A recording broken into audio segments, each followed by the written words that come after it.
यीशु मसीह के आने का पर्पस आए मुकद्दस लूका में से एक दो आयत पढ़ेंगे। खुदावंद ने एक अहद हमारे बाप इब्राहिम से बांधा। मुकद्दस लूका उसका पहला बाप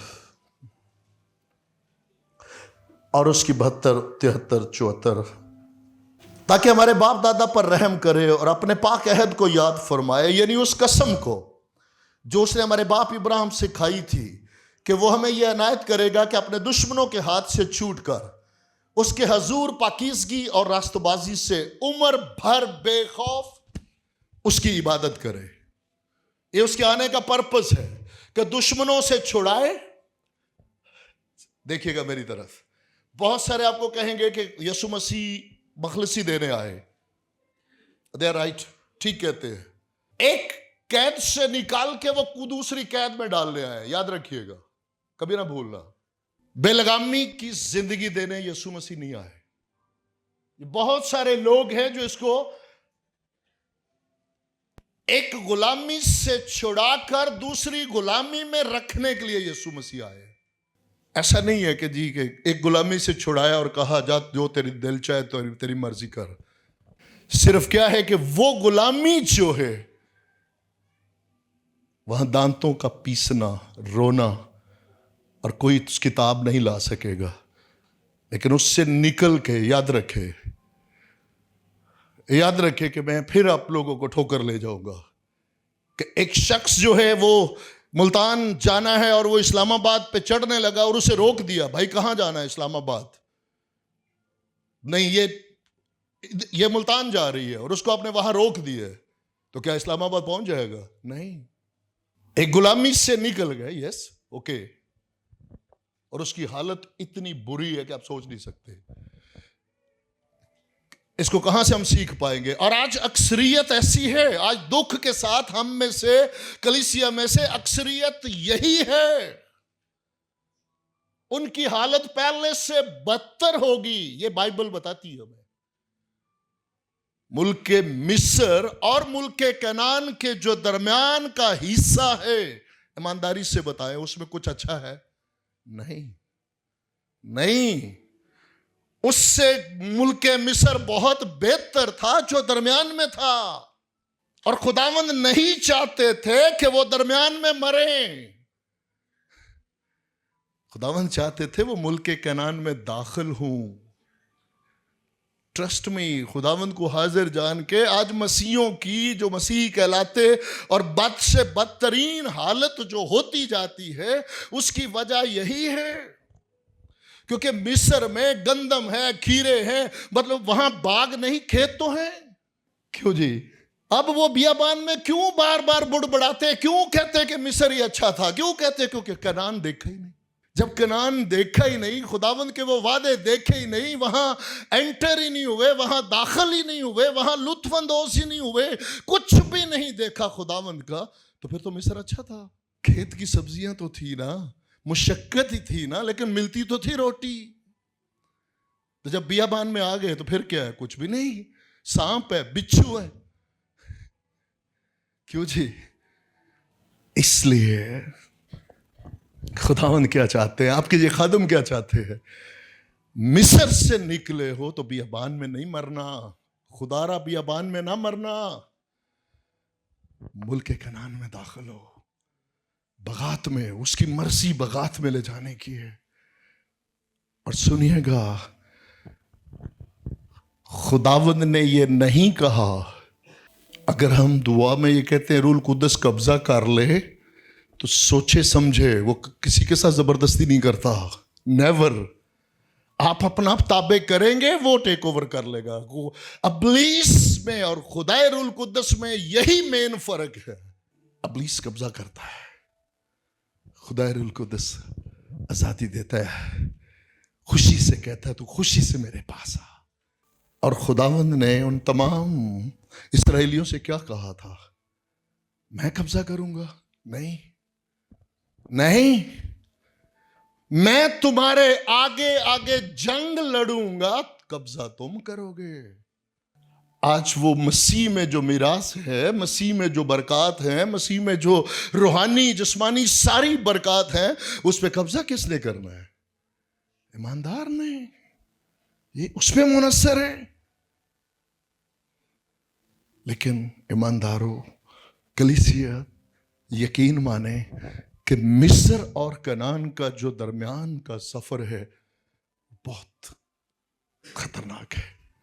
हम वहां से निकल भी आए, इब्लीस की खुदाबंदी का इनकार भी कर दिया, यीशु मसीह को अपना खुदावंद कबूल भी कर लिया और बेईमानी की हालत में रहे। कभी खुदावंद के कलाम, उसकी बातों का यकीन ही नहीं कर पाए। उनके बीच में क्या प्रॉब्लम रही, क्या बीमारी रही? एक ही बात, बेईमानी। बेईमानी, नाफरमानी रिजल्ट है बेईमानी का। यह हमेशा याद रखना है कि नाफरमानी रिजल्ट है बेईमानी का और फर्माबरदारी रिजल्ट है ईमानदारी का। और जो खुदा के कलाम का ईमान लाता है, उसका यकीन करता है, खुदा के कलाम में यह कुदरत है कि वो उसे फर्माबरदारी की तरफ ले जाती है। तो बहुत ही खूबसूरत वो छोटी सी एग्जाम्पल है कि एक्सरसाइज शुरू करें कि खुदावंद ने कहा हाँ हनूक तू मेरे साथ चलेगा। खुदावंद ने कहा चलूंगा। थोड़ा सा चला, थक गया। खुदावंद ने कहा चल कोई बात नहीं, आज इतना ही काफी है, कल फिर चलेंगे। अगले दिन फिर। और कितने साल गुजर गए? 300 साल। कितने? ये मैन डेली वॉक। और 300 साल के बाद खुदावंद ने कहा हनूक अब तेरा घर दूर और मेरा घर करीब, आजा। रिपीट होने वाला है। तो किनको वो कहेगा कि तेरा घर दूर मेरा घर करीब? जो डेली बेसिस पे उसके साथ चल रहे हैं, हर रोज वो इंतजार में है, ट्रैक सूट पहन के, जॉगर पहन के मुंतजर कर रहे, बेल होगी, खुदावंद मुझे लेने आ रहे हैं और हम कटे। अगर आप में से कोई वॉक करता है सुबह, बहुत अच्छी बात है। मैं गुर बताऊं आपको, जाना तो है आपने जॉगर भी पहनने हैं, आपने सूट भी पहनना है, आपने पार्क में भी जाना है। मत ये सोच के जाए जो दुनिया जाती है, मेरी फिटनेस होगी, मेरी कहें ठंडा वक्त है वो मुझसे बात करेगा। सेम सारा कुछ वही है जो दुनिया कर रही, वही ट्रैक सूट पहनना है, वही जॉगर पहनने हैं, लेकिन आपकी कॉन्शियस चेंज हो जाएगी।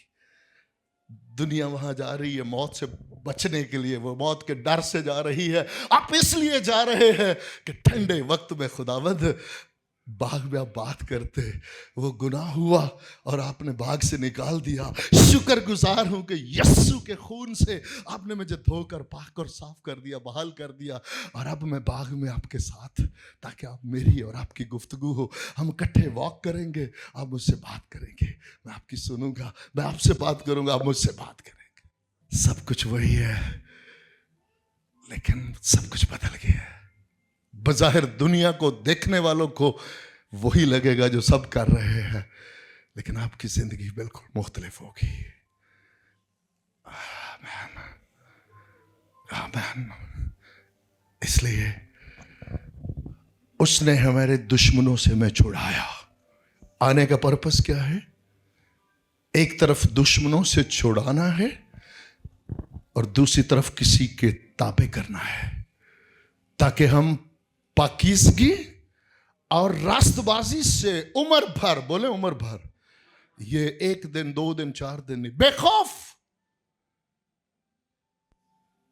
क्योंकि उसने इब्लीस, गुनाह और मौत और वो सारी नालायक हरकतें जो इब्लीस की फर्जंदियत में, उसके करिंदे होने के बायस मेरी जिंदगी में आई, उन सब से छुड़ाकर दीनदारी, परहेजगारी और रास्तबाजी में उम्र भर मैं बेलगाम कभी नहीं रहूंगा, क्योंकि वो मुझे बेलगाम करने नहीं आया। सुनिएगा, दुनिया सारी कहेगी 2 रास्ते हैं। क्यों जी, क्या है? 2 रास्ते दुनिया कहेगी, बाइबल कभी नहीं कहती। 2 रास्ते तो तब हों कि मंजिल पे पहुंच जाएंगे। इधर से चले जाए या इधर से चले जाए मंजिल पे। तू इधर से जा तो भी जीता रहेगा, तू इधर से जा तो भी जीता रहेगा। कभी था ये? नहीं, ये पहले दिन भी नहीं था अदन में, पहले दिन भी नहीं था, रास्ता तो एक ही था। दुनिया की सोच में नहीं जीना, रास्ता एक ही है, उसी में जिंदगी है। ये नहीं था, रास्ते तो दो ताप होते कि तू नहीं खाएगा तो भी जीता रहेगा, तू खाएगा तो भी जीता रहेगा, तो फिर तो हो गए दो रास्ते। अगर खुदावंद डे फर्स्ट कहते कि तू खाएगा तो भी जीता रहेगा, तू नहीं खाएगा तो भी जीता रहेगा, तो फिर तो हो गए दो रास्ते। लेकिन उसने 100% क्लियर कर दिया कि रास्ता एक ही है मेरे बेटे, और ना खाना, क्योंकि मैं रोऊंगा तेरे लिए, तू मुझे रुलाएगा। मैं तेरी, क्यों, तू मरेगा का मतलब क्या है? तेरी मेरी जुदाई हो जाएगी, मैं पाक हूं और तू नापाक हो जाएगा, और तू मुझे मजबूर कर देगा, तू मुझे मजबूर कर देगा, क्योंकि मेरी पाकीज़गी की तो ताब भी नहीं ला सकेगा।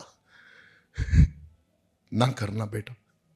इसलिए रास्ता तब भी एक, रास्ता आज भी एक ही है, और वो चाहता है हम दुश्मनों से छुटकारा पाए।